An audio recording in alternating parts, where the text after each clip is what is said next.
buat lu yang gampang kasihan bahkan cuma ngeliat kuda dijadiin penarik delman, mending lu skip video ini. Gue mau ngajak lu untuk diskusi gimana sih perkembangan transportasi umum di Jakarta.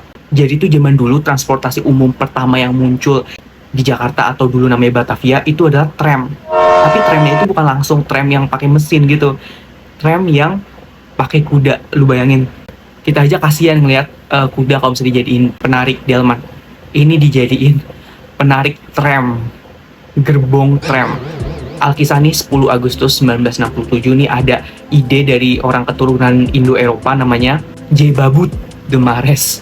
Beliau ini tuh idenya itu langsung ditanggapi serius sama pemerintah. Pemerintah langsung kasih mandat ke perusahaan lokomotif yang namanya Daimler & Co.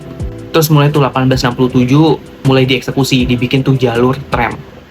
Terus tahun kemudian 1868 gerbong tram itu didatangkan dari Eropa, dari negara Prancis ke Batavia.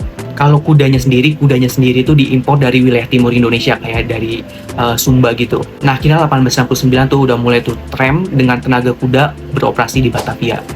Terus tarifnya 10 sen coy, gue nggak tahu apakah itu termasuk murah atau mahal di zamannya. Terus ini juga ada 3 jalur gitu dan semuanya terhubung ke Harmoni. Buset, zaman dulu Harmoni udah jadi pusatnya transportasi umum. Tram yang pakai penariknya itu pakai kuda, tenaga kuda itu menimbulkan banyak masalah. Pertama dari kudanya itu sendiri kasihan cuy. Katanya kuda Sumba itu kan kecil-kecil terus nggak bisa bertahan dengan baik di Jakarta yang udaranya panas dan lembab gitu. Terus walaupun ditarik 4 kuda tapi sebenarnya yang bagusnya itu, yang baiknya itu ya udah kudanya itu cuma narik sekali, tram sekali jalan doang. Tapi ini dipakai bolak-balik. Akhirnya apa? Akhirnya banyak yang meninggal kudanya. Terus nih ada lagi kuda kan kalau bisa mau buang air, buang kotoran kan nggak bisa dipaksa harus minggir dulu kan. Ya udah jadinya jalur tramnya itu banyak kotoran, bau pesing, jadinya mengganggu warga juga. Kalau di zaman itu ya udah kuda kan nggak bisa diatur ya karena menghasilkan bau. Nah tapi kalau zaman sekarang naik transportasi umum kadang orangnya cuy yang bau. Gue nggak mau menghakimi tapi gue mau nyaranin aja, daripada kecium bau tidak sedap dari bau ketiak atau dari bau kaki, lu bayangin ada alat ini, ada produk ini bisa ngilangin bau ketiak sekaligus bau sikil. Jadi dulu di Batavia cuma ada tram dari tenaga kuda doang ya bang ya? Enggak cuy. Sekitaran tahun 1881, 1883 itu udah ada tram uap.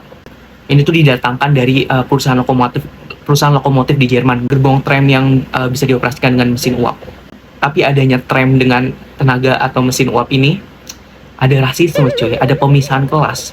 Pokoknya tempat duduknya si orang Eropa itu nggak boleh gabung sama orang yang diklasifikasikan sebagai timur asing sama Bumi Putra. Kalau dari segi harga mereka emang lebih mahal sih, mereka 20 sen, sedangkan orang yang diklasifikasikan sebagai timur asing sama Bumi Putra itu 10 sen. Tapi lu bayangin cuy, kalau zaman sekarang ya udah kita mengalahnya sama orang-orang yang membutuhkan bangku prioritas. Tapi kalau zaman itu kita ngalahnya harus sama orang bule yang cuman kulitnya itu lebih putih daripada orang kita. Terus cuman tram kuda sama tram uap dong bang, tram listrik nggak ada. Ada di tahun di sekitaran tahun 1897 sampai 1899 itu udah ada tram listrik cuy. Ini orang-orang pada seneng banget sih karena jalur lebih banyak, terus juga lebih satset kan mobilitasnya. Pokoknya yang mengoperasikan si tram listrik ini itu perusahaan namanya Batavia Werker Maatskappij. Nah tapi ketika Indonesia udah merdeka 1957, BFM ini tuh diambil oleh pemerintah dan namanya diganti jadi Perusahaan Pengangkutan Jakarta. Oke lah tuh tram listrik waktu itu di Batavia tuh masih eksis, masih ada. Tapi 1960-1970-an dimana ketika bus pamornya itu udah ngalahin tram listrik. Dan juga konon katanya presiden pertama kita, Presiden Soekarno itu nggak suka sama tram, kayak ganggu pemandangan aja. Akhirnya tamatlah riwayat tram sebagai transportasi umum di wilayah Batavia atau di wilayah Jakarta. Bus-bus udah mulai pada diimporin dan itulah cikal bakal adanya Metro Mini sama Kopaja. Abis Metro Mini Kopaja, terus Metro Mini Kopaja juga kalah sama Transjakarta. Nah sekarang Transjakarta zaman sekarang udah ada temennya, udah ada Jaklingko, angkot Jaklingko, terus ada MRT, ada LRT, ada KRL.